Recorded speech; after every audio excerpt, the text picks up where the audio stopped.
How are you today? Art Gottlieb again. It is June 29th, 2020, and we're doing another YouTube video. This one is going to be a continuation of some of the things we've already talked about: mental health, the elderly, and coronavirus. And as you know, I am a counselor specializing in working with seniors. So, the programs that I normally do, programs that Westport Center for Senior Activities hosts, they're all designed, of course, to better the mental well being and the physical well being in a holistic sense, the whole body and mind, to, well, people who are generally of a retirement age. It's hard to say exactly what a senior is today. I mean, I'm probably considered a senior myself now, ripe old age of 62. So I'm still working for a living, so I still have to come up with money, and that organizes my life pretty well, as you might imagine. Those of you who know me know I do a lot of running around. Now, the coronavirus, which I included in the title of today's presentation, is important because it's upset that entire routine for me, let alone everybody else.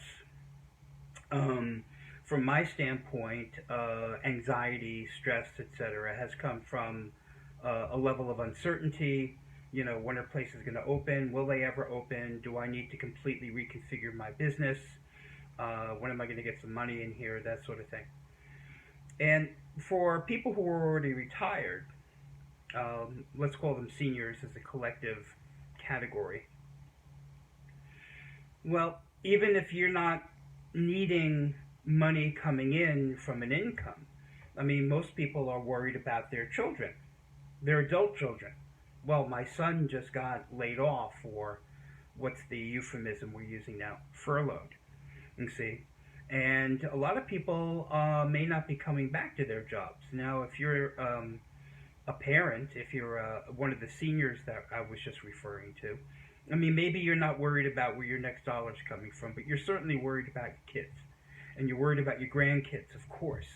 Now, what is the world going to look like for them? Are they going to have their job opportunity? We've had a lot of that for people who are millennials, etc., in the financial downturn of 2008. So you get out of college, and now, well, there's this massive downturn, and all of the people that companies might have hired are going to have to wait until business um, gets better. And now, of course, the coronavirus is another massive pothole, another massive reset, another disappointment for those who are, you know, aspirational for their careers, or even who people just want to get the next paycheck coming in. That's a lot of anxiety. The uncertainty is something that people don't do well with. We're wired to plan, to try to get ahead of things. In general, we think that, you know, if we try hard enough, then we ought to have some modicum of control over things. The only other people I know that don't use that example are people who have a high degree of faith, and faith would be the operative word here. Uh, Most people are pressed, even those who consider themselves spiritual or religious. They still think that if they don't get out there and do something for themselves, it's not just going to fall like manna from heaven.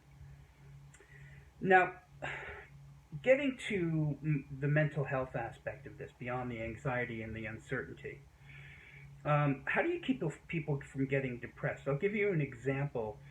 Well, I used to do a lot of home visits to people's houses, um, um, and I'd visit them, and first of all, they wouldn't want to let you in depending on the situation, because maybe the place isn't so clean, maybe they're not taking care of themselves as well as they might. And as long as they're alone, that's their business.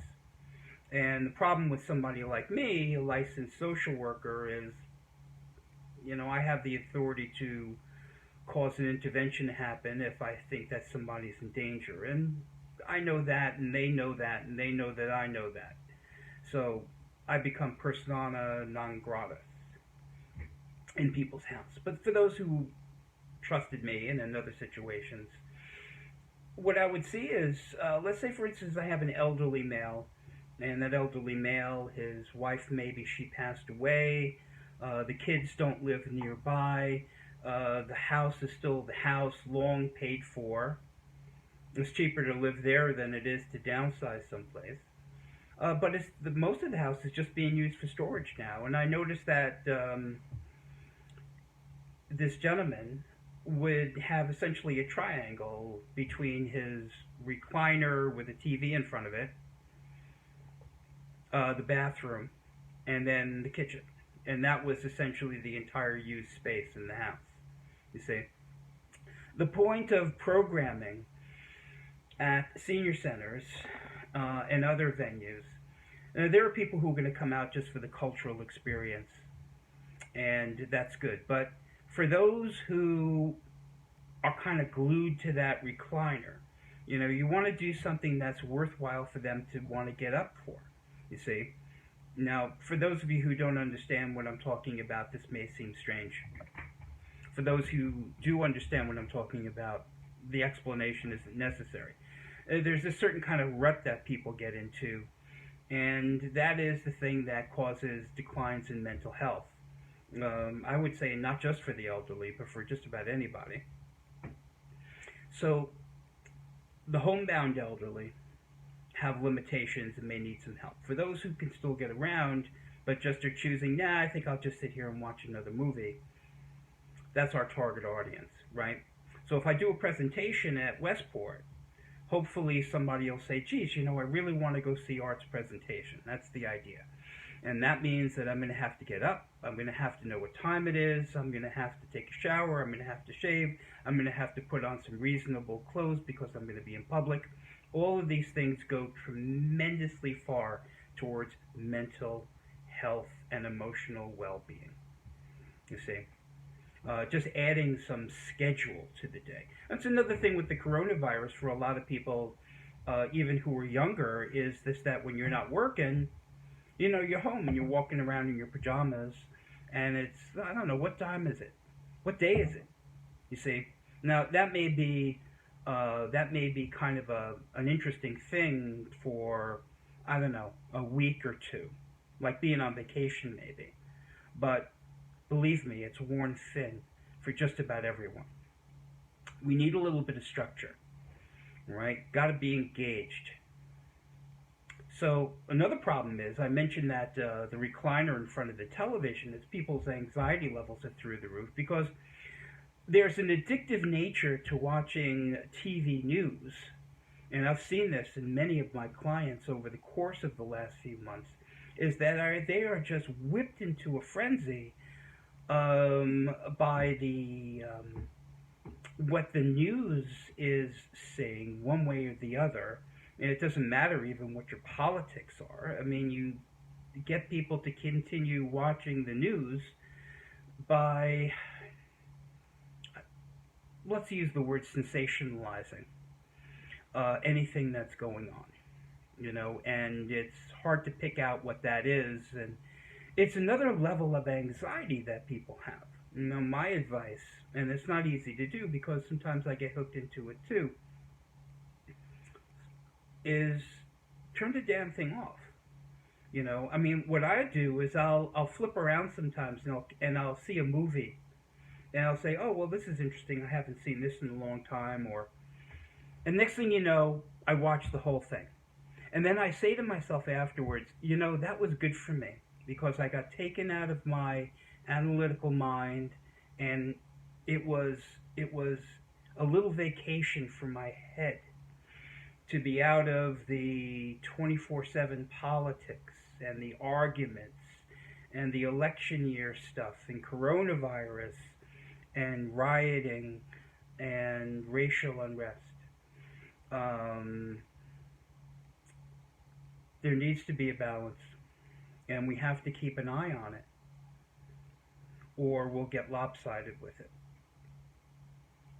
Now, for many seniors I work with, their children don't live close by, and obviously that leads to a level of loneliness. And loneliness is something that has to be watched because it's a slippery slope. Right? If your kids are gone and your grandchildren are growing up, sometimes people slip into a sense of they don't have a purpose anymore, and that is a continual slide downwards.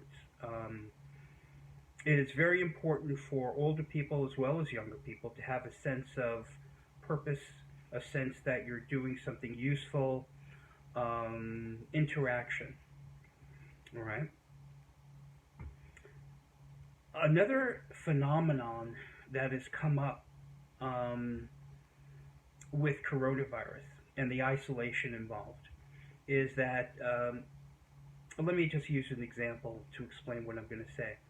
I'm doing a lot of Zoom presentations. Obviously, you already know that this is a YouTube video, you see, but there are a lot of people who may not have the technological savvy to get on a Zoom video, as easy as it is. For those of us who do this stuff every day, and it's part of our vocation, it's just another tool that you have to learn how to use, you see. But I've noticed on the case of a lot of elderly folks, and my parents are like this also, they wouldn't know how to turn on a computer.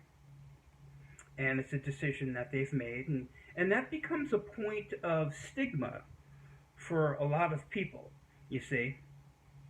And the stigma comes from the standpoint of our society now is so computer centric, so technology driven, and you've got 10-year-olds running around knowing how to do absolutely anything with their apps and their smartphones and computers and social media, etc., that you don't even understand what the language is anymore, you see. But nobody wants to come up and say, well, I have no idea what you're talking about.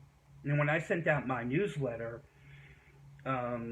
which went out to 700 people every single month when I was doing presentations, I haven't sent the newsletter out since the last one that went out was for the month of April, because I'm not doing any presentations, except Zoom presentations. And the point is that 600 would go out via email, electronically. But there was always 100 that I would send to people via what now we affectionately refer to as snail mail. And I did that deliberately because there are some people who don't use the computer. And I didn't want them to feel left out, you see. If it was only available via email, that would have been exclusionary. And it would be stigmatizing.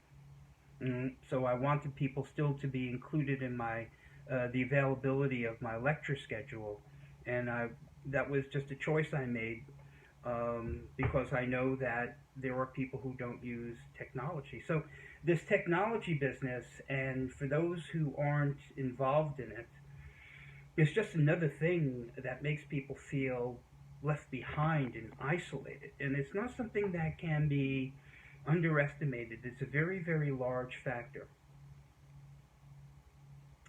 So for those of us who have a little extra time on our hands, you want to do something to be useful, are there people in your neighborhood, or are there friends,